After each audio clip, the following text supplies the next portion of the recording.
श्री गणेशाय नमः। ओम गम गणपते नमः। ओम गम गणपते नमः।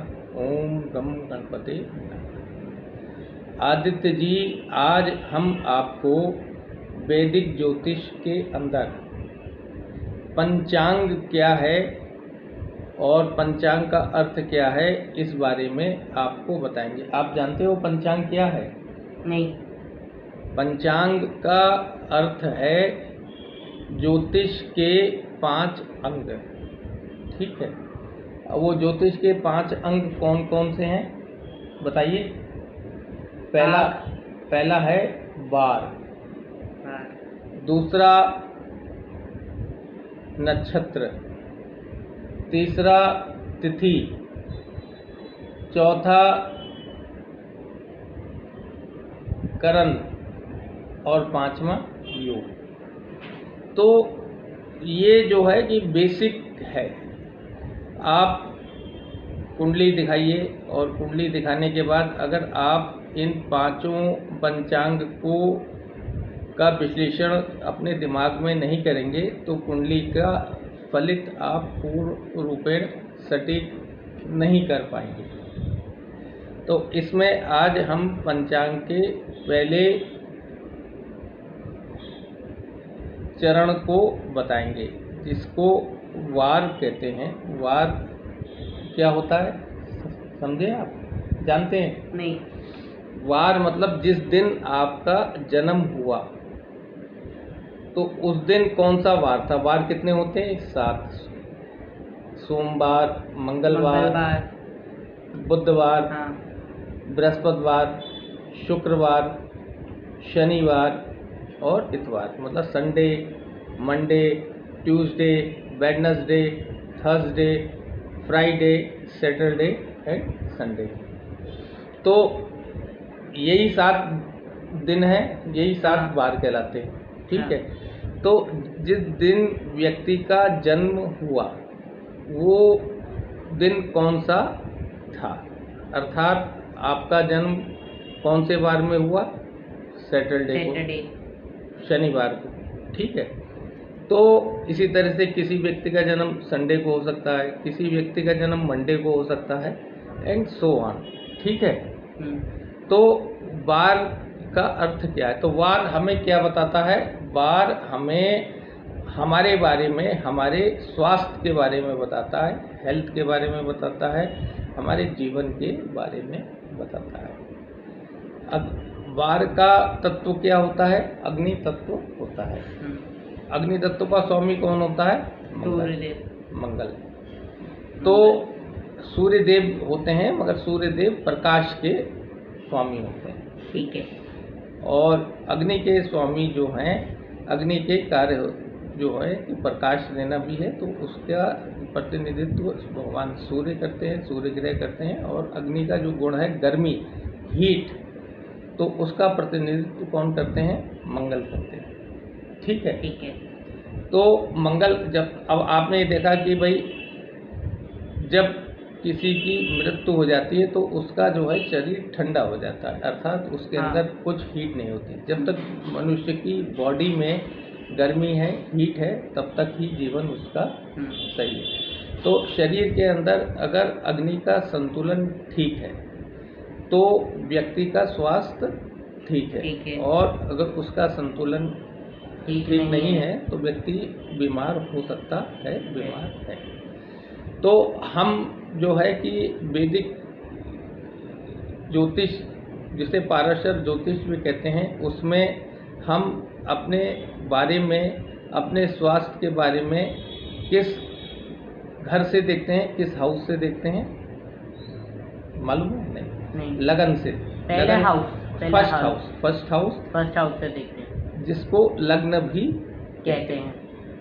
तो फर्स्ट हाउस हमको हमारे स्वास्थ्य के बारे में बताता है, लग्न हमको हमारे स्वास्थ्य के बारे में बताता है। कैसे कि अगर लग्न में फर्स्ट हाउस में शुभ ग्रह बैठा है या शुभ ग्रह की दृष्टि है, या लग्न का स्वामी शुभ भाव जैसे केंद्र या त्रिकोण भाव। केंद्र भाव कौन कौन से होते हैं? 1, 4 4 7 7 10। 10 और त्रिकोण भाव कौन से हैं? 5 5 और 9। 9। तो लग्न का स्वामी अगर केंद्र स्थान और त्रिकोण भाव में बैठा है और शुभ राशि में मतलब मित्र राशि में बैठा है और शुभ ग्रह कौन कौन से होते हैं? शुभ ग्रह सूर्य हो गया, चंद्र हो गया, बुध बृहस्पति और शुक्र। अशुभ ग्रह कौन से होते हैं? केतु, राहु, मंगल और शनि। शनि। तो अगर लग्न का स्वामी जो है कि केंद्र या त्रिकोण स्थान पर बैठा है और शुभ ग्रह के साथ बैठा है या शुभ ग्रह की उसके ऊपर दृष्टि आ रही है तो लग्न क्या है मानी जाएगी? लग्न शुभ मानी जाएगी। क्यों? लग्न को प्रोटेक्ट कौन करता है? लग्न का स्वामी करता है, लग्न का ऑनर करता है। हाउस को प्रोटेक्ट कौन करता है? हाउस का स्वामी करता है। तो इस तरह से अगर लग्न के ऊपर जो लग्न में शुभ ग्रह बैठा है और लग्न पर शुभ ग्रह की दृष्टि है तो और लग्न का स्वामी शुभ स्थान अर्थात केंद्र स्थान या त्रिकोण स्थान पर बैठा है और शुभ ग्रह के साथ बैठा है और या उसके ऊपर शुभ ग्रह की दृष्टि है तो हम कहेंगे कि लग्न व्यक्ति की शुभ है, लग्न का स्वामी शुभ है अर्थात व्यक्ति का स्वास्थ्य ठीक रहेगा। और इसी तरीके से अगर लग्न के अंदर अशुभ ग्रह या पापी ग्रह बैठा है, पापी और अशुभ ग्रह कौन हो गए? मंगल, शनि, राहु और केतु। या लग्न के ऊपर जो है अशुभ ग्रह की दृष्टि अर्थात शनि, मंगल, राहु, केतु की दृष्टि आ रही है या लग्न का स्वामी जो है कि अशुभ स्थान जैसे 6, 8, 12 के अंदर भाव के अंदर बैठा है और अशुभ ग्रह के साथ बैठा है या अशुभ ग्रह की उस पर दृष्टि आ रही है तो ये कहा जाएगा कि लग्न जो है कि शुभ नहीं है। और तो इसका अर्थ क्या है कि व्यक्ति का स्वास्थ्य कमज़ोर रहेगा, उसके कोई ना कोई बीमारी उसको परेशान करेगी। तो यहाँ पर यह है कि बहुत सी कुंडलियों में ये देखा गया है कि लग्न शुभ है और लग्न का स्वामी भी शुभ है परंतु व्यक्ति जो है कि बीमार है और उसको जो है कि शारीरिक कमजोरी है और शरीर के स्वास्थ्य संबंधी परेशानियां आ रही हैं। तो ऐसा क्यों है? तो ऐसा यहाँ पे है कि हमने को ये देखना है कि व्यक्ति का जो है कि जन्मदिन का ग्रह कौन सा है अर्थात व्यक्ति का किस वार में जन्म हुआ है। यदि वार का ग्रह स्वामी शुभ भावों में बैठा है और शुभ ग्रहों के साथ बैठा है या उस पर शुभ ग्रहों की दृष्टि आ रही है या मित्र ग्रहों के साथ बैठा है और मित्र राशियों में बैठा हुआ है तो इसका अर्थ क्या है कि वार का स्वामी शुभ है। तो वार का स्वामी शुभ है तो इसका अर्थ ये होगा कि व्यक्ति के जिस व्यक्ति के का वार का स्वामी शुभ है तो उस व्यक्ति के शरीर के अंदर अग्नि का संतुलन ठीक रहेगा अर्थात उसका स्वास्थ्य ठीक रहेगा, चाहे उसका लग्न कमजोर हो या लग्नेश कमजोर हो। अगर वार सही है और वार शुभ स्थिति में है तो व्यक्ति का स्वास्थ्य की रक्षा वो कर लेगा। ठीक है।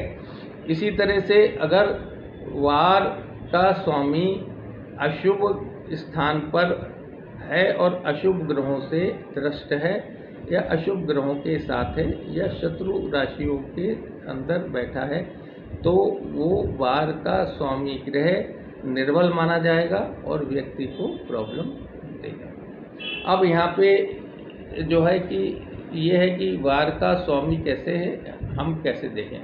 तो इसमें जो वैदिक ज्योतिष के साथ जो चीज़ है तो वो उसमें व्यक्ति का वार सूर्योदय से लेकर और अंतिम जो है कि दूसरे दिन के सूर्योदय तक रहता है। अर्थात सपोज किसी व्यक्ति का जन्म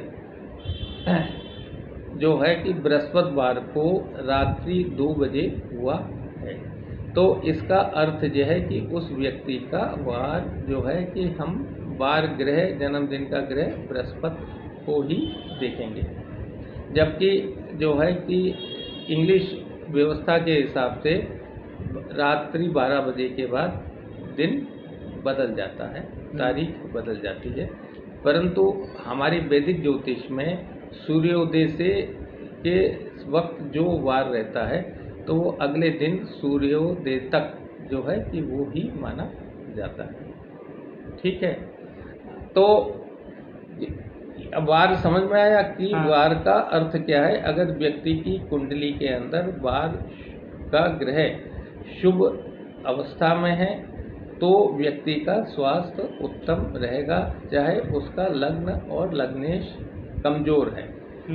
और यदि व्यक्ति का वार वार का ग्रह अशुभ अवस्था में है, चाहे लग्न और लग्न का स्वामी कितना ही जो है शुभ हो, प्रबल हो, तब भी व्यक्ति के जीवन में परेशानियां अवश्य आएंगी। और कब आएंगी?